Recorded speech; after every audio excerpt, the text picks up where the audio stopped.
Hi everyone, welcome to today's session. My name's Matt. I'm joined today by a few special guests from Team Cheesy Company. I'm joined here by Ben, Sebastian, David, Lachlan, and Luna. Hi everyone. Hello. Hello.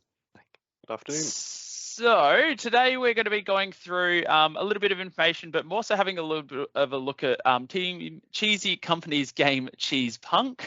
So many cheeses in there. But we'll be having a look at their major project for the year and asking this team about themselves, also like the skills, the talents, the development side of this game, but also having a really good look at the gameplay and talking about mechanics and such and where the inspiration for this game came from. So before we kind of really get into it, I might just pass it around for some brief introductions. So to kick off, as I said, my name's Matt. I am an events officer here at AIE. I've been working with the company for about 3.5 years now, and it's my role to speak to prospective students or anyone interested in learning more about the games and film industry and letting them know the wonderful career opportunities and pathways that these creative industries offer. So that's me done. I might pass over. We'll start with the top left from my screen. So Ben, go for it. Hello, I'm Ben. I'm a game designer and I did a lot of the system design on the project, so the balancing as well as helping make a whole bunch of the game mechanics and stuff like that. Awesome. We'll pass over to Seb. Hi, I'm Seb. I'm also a game designer on Cheesepunk. My main roles were doing a lot of the UI and UX on the project. Yeah. Awesome. And Luna. Yeah, I'm Luna. My role was a lead artist. And I mainly focused on creating the environments and the character. Woo! Cool. David? Yes, I am Cheesepunk's lead level designer. I think in total we got around like 19 levels, so that's really cool. Did you say you've got 19 levels? Yeah, we have 19 levels in the game. Yeah, well, okay, that's a lot. And last but not least, Lachlan. Yep, so my name's Lachlan. I am the lead programmer for this team. So I was responsible for implementing most of the features and ideas the designers came up with. Awesome. So Cheesepunk, let's talk about the inspiration. Like, where did it come from? Whose idea was it originally? How did it start? So it kind of started with the pitch presentation. We like Baspen and I did not have any game ideas like once the assessment first started, and there was a bunch of people who had games planned for months or years because this was the major production that would end AIE for some students. So I was just roaming around hearing some ideas. I wasn't really hooked that much, and then I came to Ben and Bas, and as a joke, I was like, we should make Rainbow Seven Cheese, where you play as a mouse, and in this like tactical shooter, you fight against the cats that are holding the cheese hostage, and that was just all a meme, all a joke, just because like making a tactical shooter for a school project is not wise. It takes a lot of time to make it really look pretty.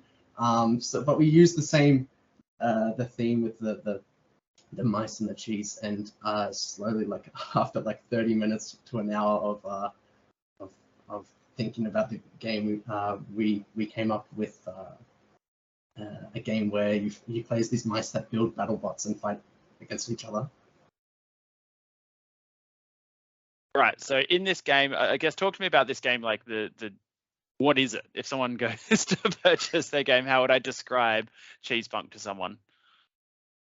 Yeah, so You go. Okay, cool. It's a competitive party game, so 4 players all sharing the same screen. You're playing as a mouse, and your goal is to build the best BattleBot. So there's 3 separate stages. The first stage, you're competing against each other to collect the pieces for your BattleBot. The second stage, you're building your BattleBot out of everything you manage to grab. And lastly, you're taking it to the arena and competing against each other to the death. So three rounds make up this game, correct? Yeah. Cool, awesome. And I'm sure that there are, oh, actually, well, I'm not sure, but I'll ask. I think there might be. The dev team that made this game, we've got the wonderful 5 of you. Was there anyone else who contributed to the project? Yeah, there was a lot more. So, okay, I'll bring up the list. We had Jen, Tom McMullen, Thomas Shaughnessy, James Mitchelsson, Charlie Green, and maybe, am I forgetting anyone? And Yeah, Noah. those were our designers. So we had 8 designers, and all of them were some extra designers. And we also had Noah as another artist on the team. Yeah, awesome. So how many devs total? 11. 11 devs, yeah. Yeah. And over how long was this project made? I believe it was 16 weeks. Yeah. Okay. Yeah, cool, awesome. All right, so before we kind of start getting into mechanics and have it talking about the game in a little bit more detail, I believe that the game is ready to go. Actually, that there's am I correct in thinking the 5 of you are going to be in this game that we're about to watch? We've got 4 of us ready. Yeah. 4. Okay, Yeah. all right. So take it away. Let's screen share and let's have a little bit of a look of how this game goes. And whoever would like, do you want to run us through what we're looking at? Okay, so oh wait, let me just sorry. This is our main menu that Baz created, as well as all of Luna's art. So here is where you can change the options. You can also play a custom game or a standard game. So we have a bunch of different game rules you can play with. And then here's our little character selector. So there's a whole bunch of different hats you can wear and different colors for your mouse. And once everyone's ready, we can start playing.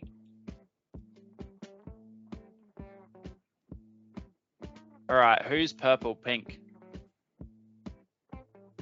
That is me. Yes. That's Seb. Who else Yeah. did we have? We had a white mouse in there. Who was the white mouse? Yep, that's me, I believe. Lachlan. Do we have a yellow? Yeah, there's an orange mouse. Orange, yeah. And then who else was I in here? was grey. Grey, yeah. Yeah. So here's our first game mode here. This is Scramble, so we're all competing against each other to score as many pieces as possible. You can throw pieces into each other or just try and collect everything. You can steal components from each other as well.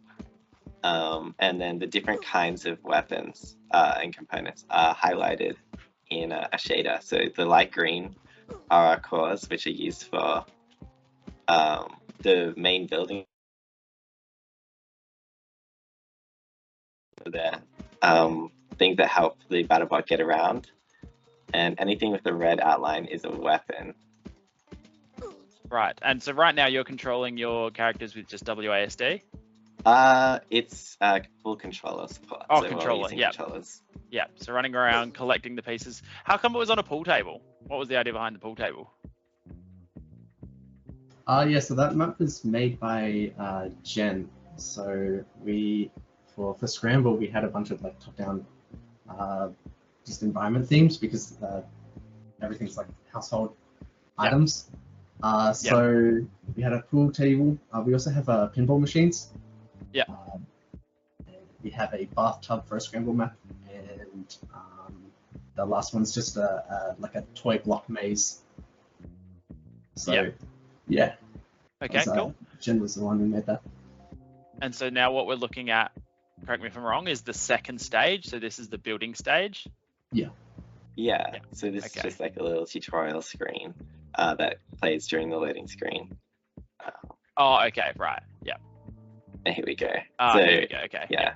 So we have a limited amount of time, and we've got to try and build our bots before the time runs out.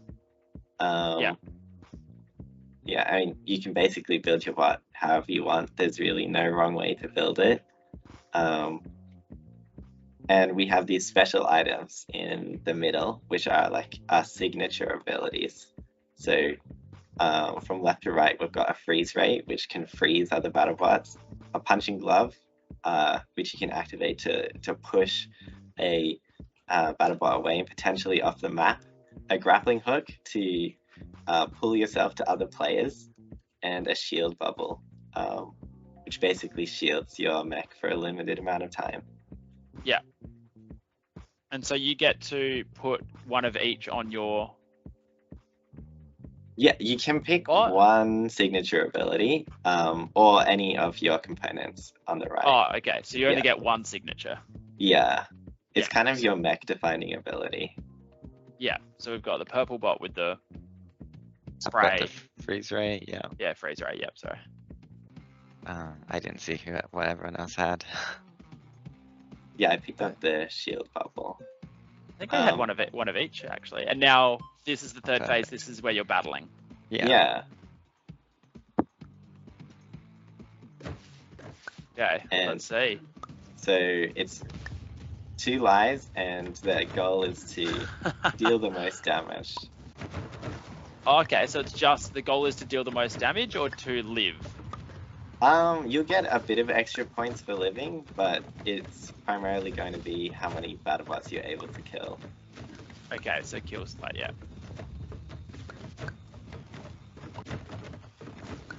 Oh, I'm dead.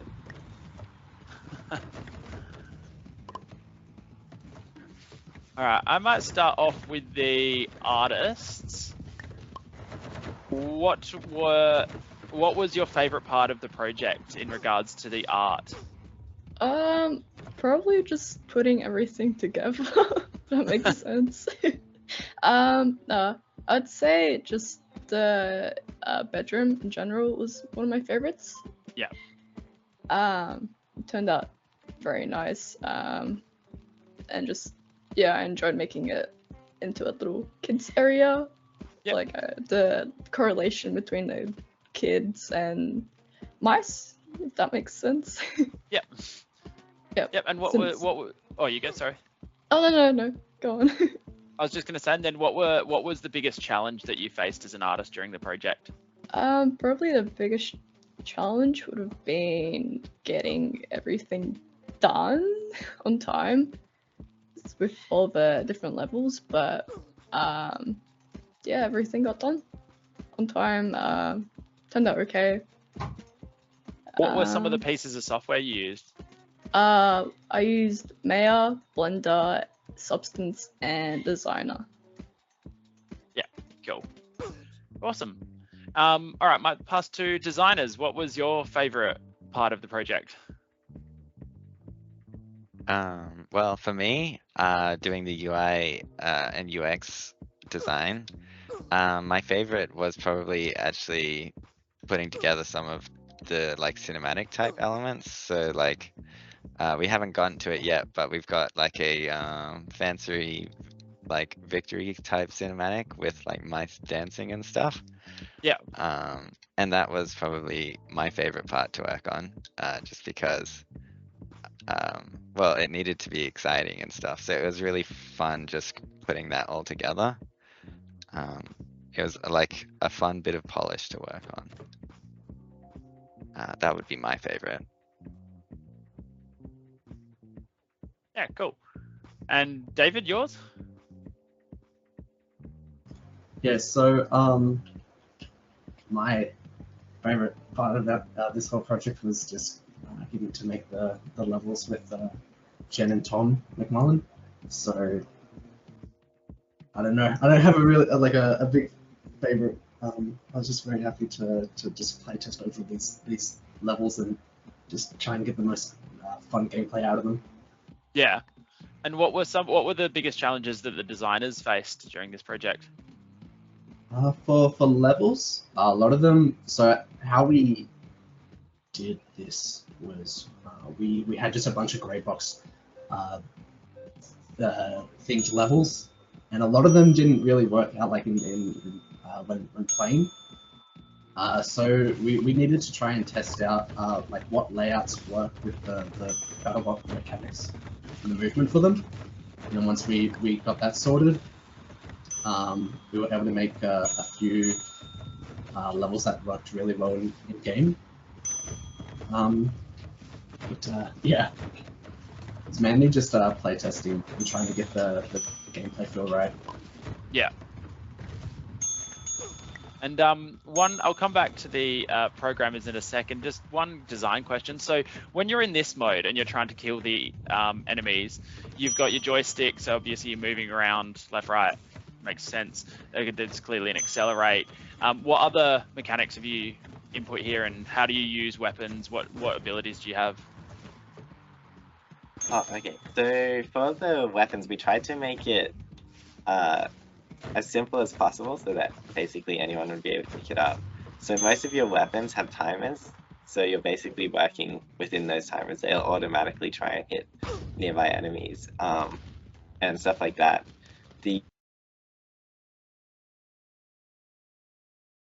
Which comes from your signature weapon. So you can press the X button on the gamepad to activate it to do like a powerful effect. You can also jump, and you've got kind of like a jetpack styled jump with a limited amount of charge. And you can also self-destruct. If your BattleBot is almost dead and you want to take someone out with you, you can hold the Y button and try and take them out. Don't blow up. Can you lose like a wheel in this? Just a single wheel, and it affects steering, or?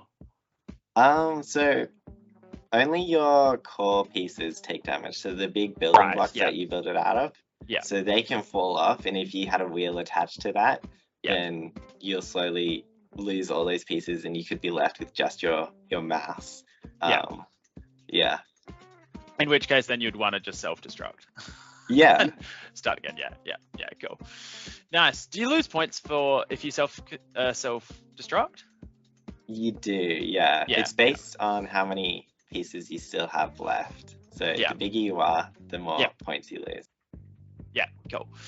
And then programmers, talk me through your favorite part of the project. We'll start with Lachlan. So my favorite part of the project was probably implementing the system that allows for all of our components to be sort of attached. There was probably the most complicated system in the game, just in terms of how many things you need to consider and making sure that the designers are able to add to and come up with new components and build off of what's already there. I'd say that portion of the game was my favorite to work on. Yeah, cool. And Ben? I wasn't necessarily like a programmer, but I did help out with some of the programming. Sorry, was it Seb? No.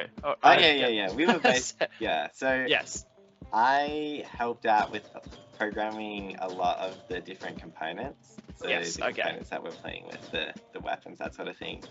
So yeah, that was probably the most fun, designing a whole bunch of the components to be used in the game. Yeah, cool.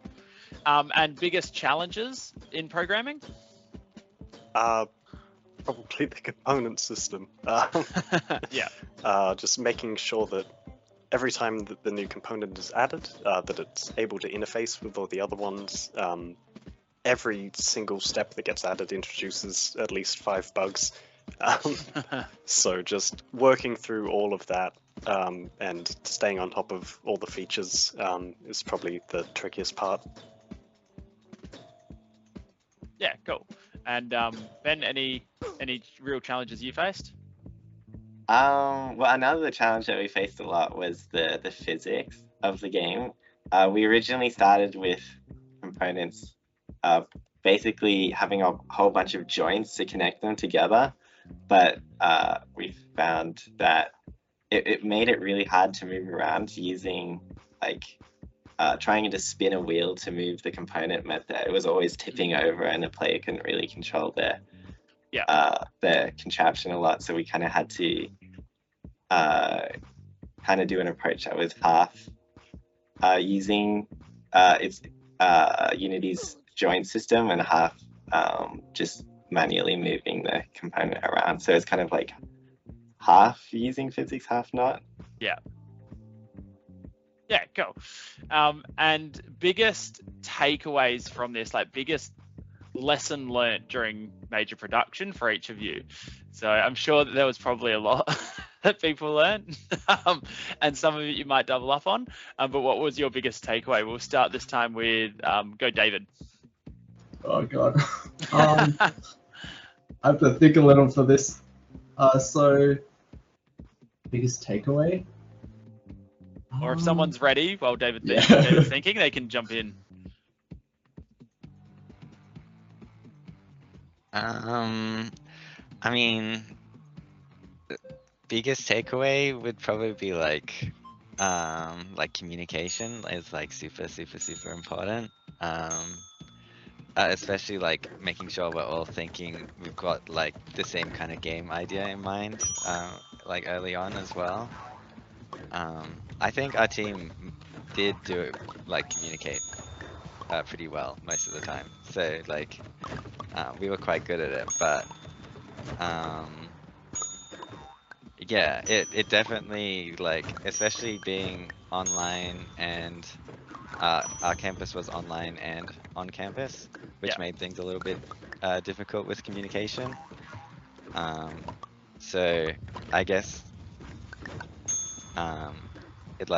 super important to make sure that everyone is aware of like where the project is and what the ideas are, and like if something's like getting scrapped or something, make sure everyone's aware of it as well. Yeah. Just stuff like that was like really important. Yeah. Yeah. Chuck it. Yeah, you go, David. Yeah. So for me, it was probably like just how important feedback was. It was for the project during the QA and all that. Yeah. It's really both listening, but also trying to implement a lot of feedback so it really works for the project. Yeah. So yeah, that'd be for me. Yeah, cool. Seb, what about you? Oh. I just went before. Oh, sorry, Ben. Yeah. Yeah, I was literally the worst. no, that's all good. I was gonna say the same or similar to David in that, like, make sure you get playtesting in as early as possible, even if the game isn't ready, because that often happens.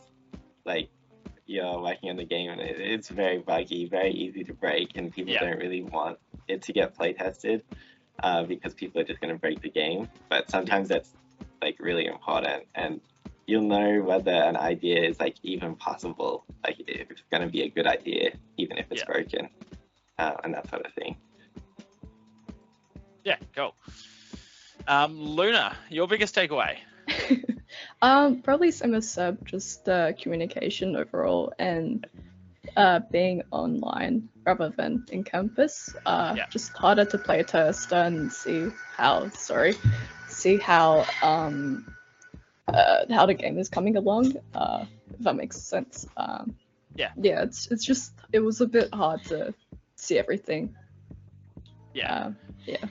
I think it's good that, or at least from my end, I'd see it very valuable in learning how to do maybe like part Canberra, part online for this, because or just doing any project with like some online members, because so much of the industry now is moving towards online as well. So here, where I live, there's a few game studios that are quite big.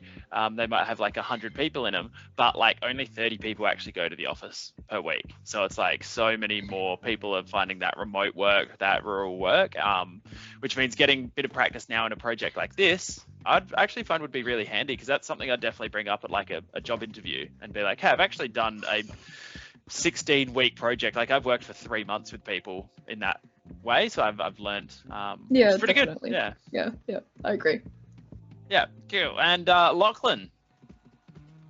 I would say the most important thing I've learned from the project is the importance of designing systems to be modular, so you can add to them, remove sections of them, or just change them at any moment without having to redesign it from the ground up.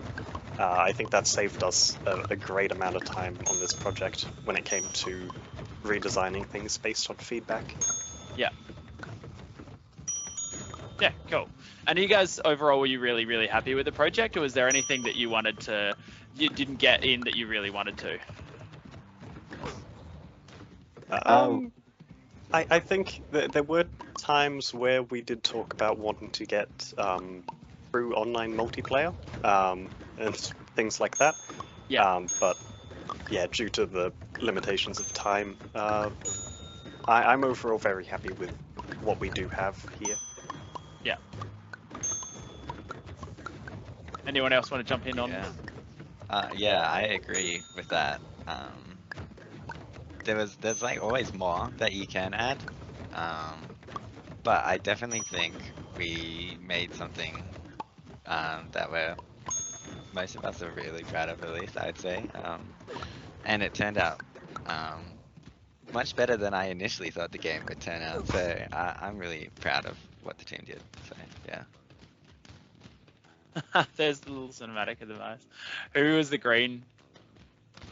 Oh, that's just the a dancer there, but this is me, the 4th place, so I didn't do too well, but I'm not Well sure. played. Oh, Well done. It's Get the there. first time the Hammers actually blocked that.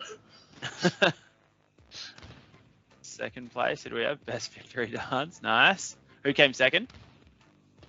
I think that was me. And 1st, friendliest competitor. Yes, too easy. Here's a bit of a challenging question. Who do you think out of all of you is the best at Cheesepunk?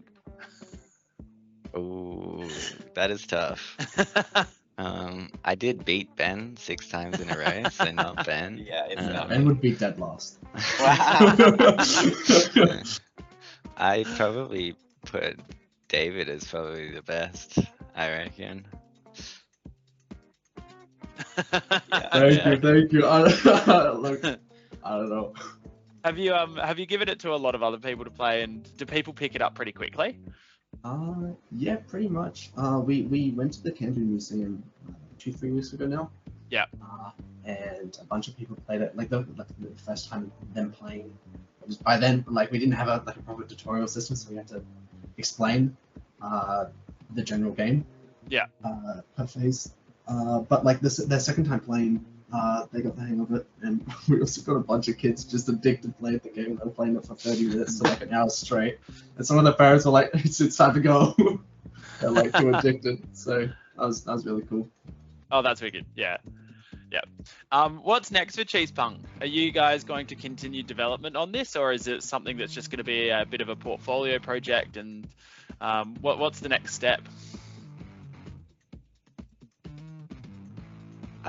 Yeah, so we are thinking about taking it on further into the next year. So we're planning on adding proper online multiplayer, polishing it up to a proper like release standard. Yeah. And then we're looking at potentially porting it to other consoles like Switch, Xbox, PlayStation, stuff like that. Yeah. Yeah. Yeah, cool. And Yeah. how long roughly would it take for someone who has a game? It's awesome. It's on PC. How long does it take to port things across? Obviously, dependent on the style of game, but like for this one specifically, how long do you estimate it would take to port? So it could be a bit complicated. For Xbox, like it would be fairly straightforward. Xbox is one of the easiest consoles to port to. PlayStation and Switch become much more complicated. Getting a dev kit itself is a complicated process. Yeah. As well as Switch is much less powerful than the other two, so the game needs to be very optimized to be ported to a Switch. Yeah. And that would be one major concern potentially, but yeah. Yeah, cool. Yeah, nice, awesome. And if people wanted to find any one of you, online or get in contact, do we have some handles? Do we have some contacts, LinkedIn's, etc.? Can we go through and share some of those for anyone who would like to reach out to this wonderful team? I'll start once again from top to bottom. Ben, you're up first. Oh, cool. So I have a LinkedIn. So I'm just Benjamin Anderson. I think it's Ben Anderson Dev on LinkedIn. You could find me. I've also got an itch.io page if you want to play any of these games, including Cheesepunk is on there. And that's XYZ3AQ on itch.io. Yep, awesome. Sebastian? Yeah, so my LinkedIn would be linkedin.com/SebastianAnderson1. Or if you find me through search, I'll just be Bas Anderson, which might be a bit confusing, but yeah. And my itch is also just Bas Anderson. Yeah. Awesome. David? Yeah, so I just realized, so my LinkedIn is just David Caruso, but searching me up is going to be really, really hard, just because of my name. So my portfolio link, if we get to that, is just, so it's just Caruso David 03 .wixsite.com/my site. That's where you can find my portfolio. So yeah, and then that has my LinkedIn, my itch.io page. So yeah. Awesome. And Luna? Yeah, I'm on LinkedIn under Luna Botezatu. Also a bit hard to find because of the spelling. But yeah. Cool. Awesome. And Lachlan? Yep. So as with everyone else, I'm on LinkedIn. My name is Lachlan Brown, but as with many other people, common names. So you should be able to search for LD Brown 7649, and I should come up. In addition to that, I also have a website, which is lachlanbrown.com. No spaces or hyphens. And both of those will allow you to find other ways to contact me and more information about my projects. Yeah, awesome. And I think the last question I have for everyone is, what would be some advice to give to budding game devs, aspiring game devs? It can be either be someone in your position like a year ago, who's got a little bit of talent, like maybe gone the first year, you've got some skills, or it can be someone who's never touched games before. What piece of advice would you like to give to aspiring game devs out there? We'll go reverse order this time, so we might start with Lachlan first. Yeah, my main advice that I would give is probably just to. I used to have a lot of trouble sticking with projects and getting them, through to completion. So my advice would be doing things like game jams, small competitions, so that you have a set, really short period to make a game in, and just use that as experience to make a game and complete it, just so you can have that experience. Yeah, cool. Awesome. Luna? Just ask for feedback. It's as much as you don't want to, it will help a lot in your production. And just not being afraid to go out there and what's the word? Make connections. Yep. Yeah, that's a really, really good one that you just touched on there. And networking, social networking is really important in the games industry. So many of the devs that I know that work in studios or even in indie studios, larger studios, they're all friends. So being able to kind of, I guess, work for someone or work alongside of someone, show them that you've got good work ethic, that you are fun to work with, you've got good soft skills, good technical skills, I think goes a long way for then ensuring later projects come up and pop up and opportunities and such. So really, really good one there, Luna. David? Yeah, so mine was actually going to be pretty similar to Luna's with connecting to people in the industry, just like being like active on LinkedIn and that kind of stuff. But if I were to say like one thing to people who are either new or have an interest in either game design, programming, or being an artist, there's like nowadays there's a lot of software out there that is free, and there's just so many tutorials that can help teach people. So yeah, just really get out there and just really search up what you want to like make, and I'm sure like it's out there. Yeah, awesome. Seb? Yeah, I was also gonna say get connections and like make friends because I guess like probably one of the most important ones. 100%. If you've got people around you doing similar things, it's way easier to like be dedicated and work hard, and it's much more fun to do that as well.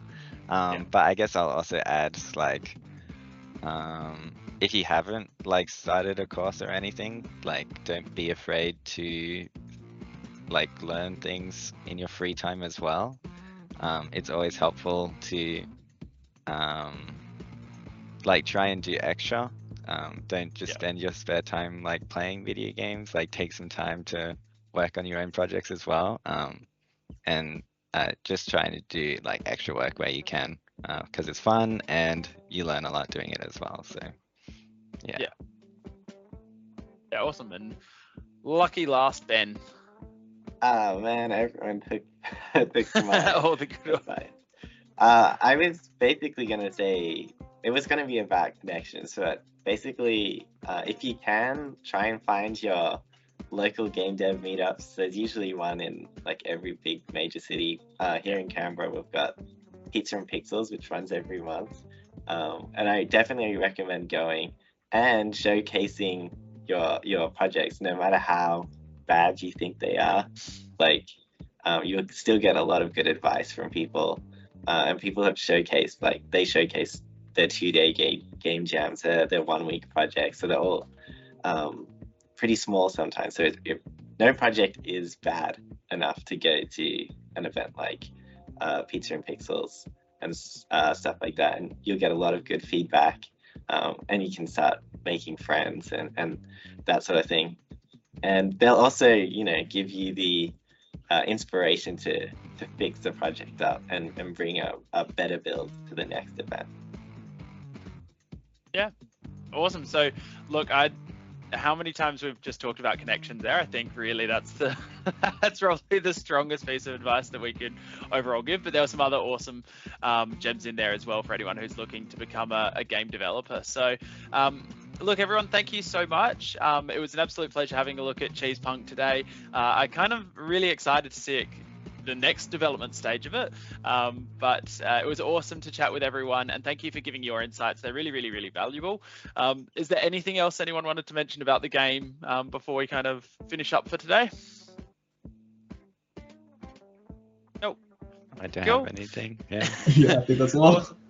Well, thanks so much, everyone, and hopefully we'll see you soon. The AIE, by the way, if you are interested in learning more about game development, definitely head out to aie.edu.au. Our website, it's got plenty of resources there for whoever would like to learn more about career pathways, study pathways, courses.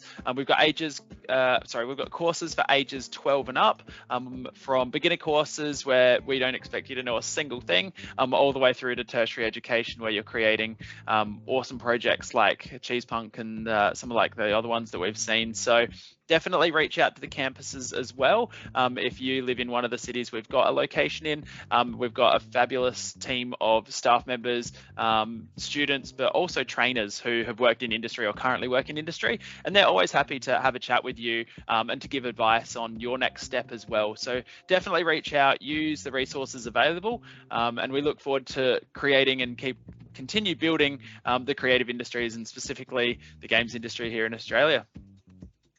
Awesome. Well, thanks so much, everyone. Have a good afternoon, and we'll talk to you soon. Bye. See you later. Thank you. See ya. Thank you.